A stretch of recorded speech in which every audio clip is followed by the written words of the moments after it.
Mr. Russell Gotika, is you? What group it? Let me see your identity card.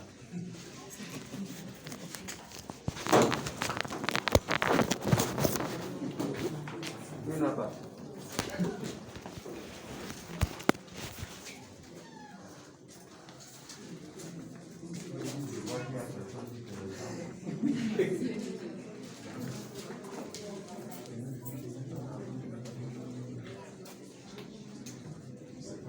Okay. Because we have seen people coming to defend anymore when not their memoir. So, we are here to defend a memoir entitled Waste Management in Cham, Stakeholders and Implications. For this memoir, we have been supervised by Professor Yemako and Steve, who will read in a few minutes. And Dr. Tata is going to was the expert who read and understand the memoir. You have 10 to 15 minutes to tell us exactly what we have done. Thank you. Sit down. Thank you, the President of the jury.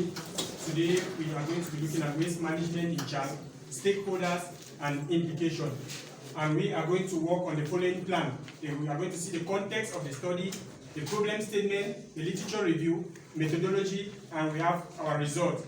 We're not forgetting our recommendation and our general conclusion. Now, according to the United Nations Population Fund, about 3.3 billion people live in town, and this number is expected to increase to up to 5 million by 2030. Waste management is something that affects each and everyone in the community, and nobody is exempted because each and everyone generates waste. Now, the locality of Cham was chosen because if we look critically, it is one of those towns that is greatly affected by poor waste disposal. And our preoccupation is to investigate and to explain the fact that despite the measures put in place by the various authorities, waste management is still a problem. Now, on our problem statement, we see that considering the waste management as a major constraint in Cham, due to the uncontrolled disposal of organic waste in public spaces. From our problem statement, we derive the following question: how are municipal waste managed in Cham? This main question made us to have as objective that is to assess how municipal waste are being managed in Cham. Not forgetting, we took as main hypothesis as waste management is mostly done by the council in partnership with other non-governmental organizations. Some literatures were being reviewed, and it was reviewed under waste management practices. That is why we saw that Zobro in 2004 brought out the city pay as you go. Strategies for effective waste management was also put forward by Musa Endon, whereby he brought the idea of waste sorting. Now, two concepts were being developed: the concept of household waste and the concept of household waste management.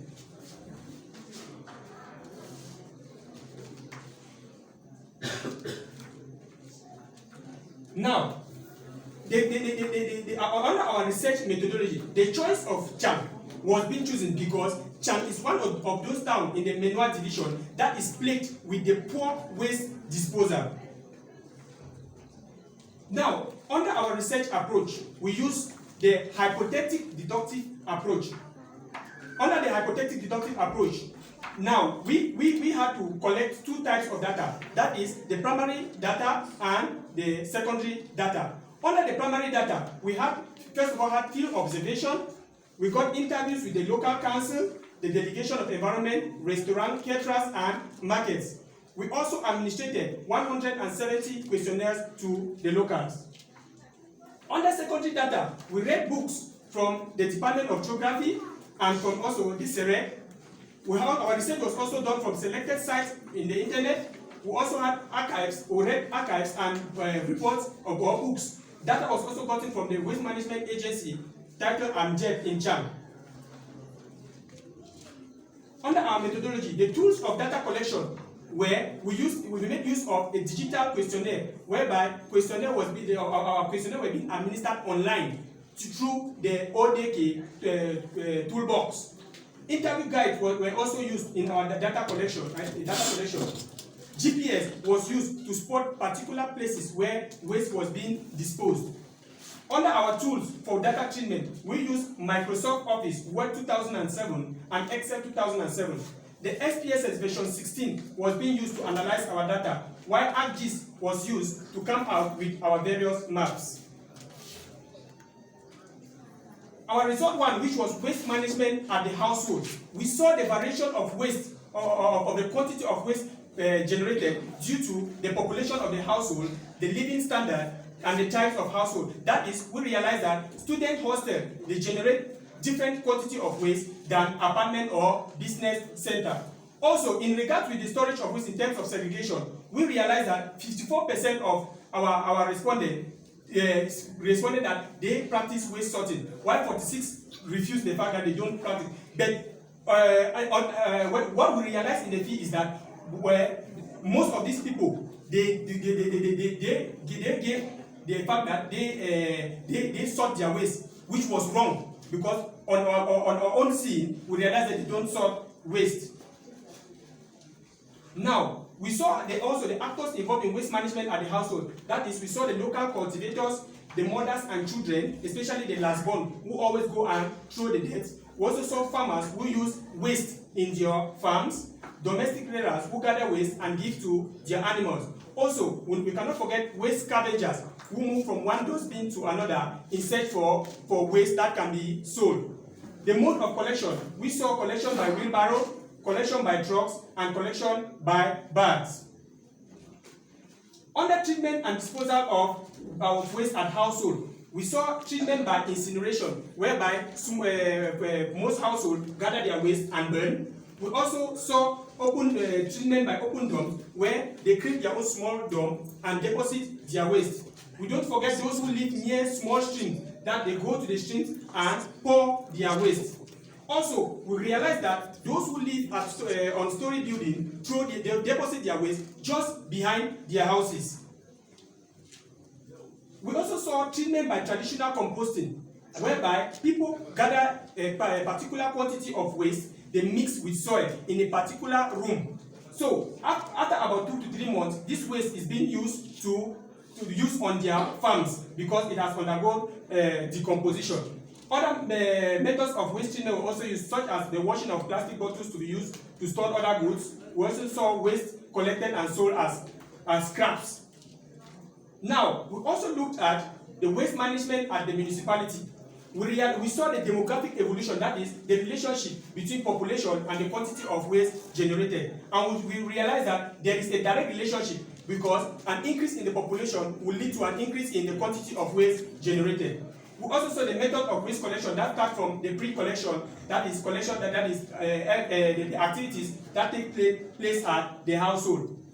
We saw collection by tricycles, collection by open trucks, and collection by compaction trucks. We realized that the frequency of collection is once after 3 days. That is 51% of our responded that this waste collection agency, they pass once after 3 days. We also realized the mode of waste treatment, whereby the highest mode is on the collecting center. That is, most of their waste is being collected and not burned.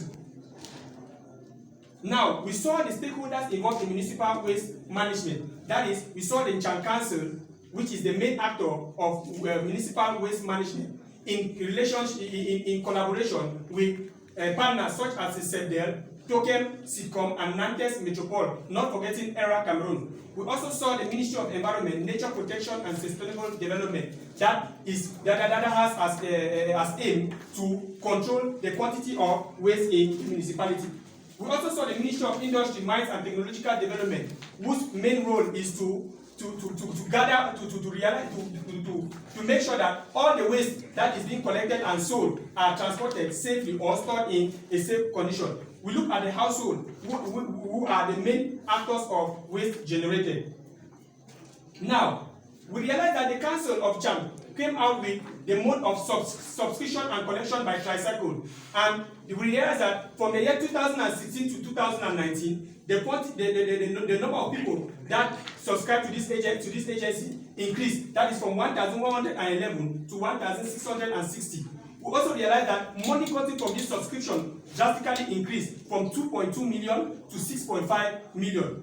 We also look at the projection goals from AMJET, which is the Municipal Agency for Waste Management, and we realize that from 2014 to 2035, there will be an increase in the modes of collection. That is from 25%, 21% that was projected in 2014 to 80% that is projected in 2035. That is, the council will be collecting 54,000 tons of waste. Now, we look at the various treatment of waste. We saw treatment by disposition by open dumps, which is being created by the council, where people go and deposit their waste. We also look at the map showing the various disposal points. We have two types. We have the planified, which is being created or built by the council, and the unplanified, that is either created by the individuals or man-made or the headquarters. Now, we also saw the disposition by landfills, whereby the council have situated a landfill at Sinte in Cham. Now, we also saw incineration, which is one of the main goals of the Municipal Agency for Waste Management of the council. Now, we also saw treatment by composting. Treatment by composting, we saw the various steps of producing a good and matured compost that will be good for agriculture. That is starting right from the supply of waste, the decantation, manual sorting, that is sorting on the table, the placing in heaps, that is placing in heaps now will record the fermentation, record the temperature, and also adding water. Then after this, we move to the maturation stage, which is being viewed now to see if the compost is really good for agriculture or not. After this, it is being sieved and packaged to be sold. A bag of compost costs 2,500 francs, and it is sold by the council. Now, we saw the quantity of waste treated and the quantity of compost that is produced between 2014 to 2019, and we realized that there is a drastic increase in the quantity of compost produced due to the increase in the quantity of waste treated.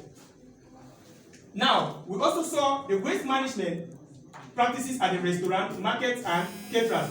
From there, we look at the types of waste generated by the markets, the restaurants, and the caterers. How are these waste generated? That is, first of all, from the food in which it is sold, and from their purchase in the market.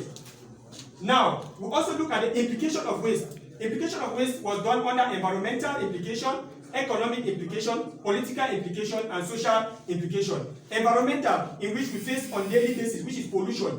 Deaths are being disposed anywhere, and it contaminates the environment. You cannot breathe very well. It also comes with health problems, which affect the individuals that are living near the open dumps or near the composting site. Economic implication, which shows that people would not like to visit a country which has a poor waste disposal strategy. We have social implications such as the multicultural and dynamic lifestyle of the people, whereby we realize that they come together of different people from different types of culture, and they view waste in different ways. This leading now to a different waste management practices. Now, we saw some recommendation to the Cham Council, especially that is more landfill should be created in the Cham. There should be an increase in the number of collection trucks. Sorting should be encouraged at home, that is at source where the waste is generated. Also, food remnants can be used to produce food for the animals. To conclude, one will say that the proliferation of waste in Cham is a call for concern, and we need both the local actors and the government authorities to put hands together in order to come out with good waste management practices. Thank you for your humble attention. Thank you too for your brilliant presentation.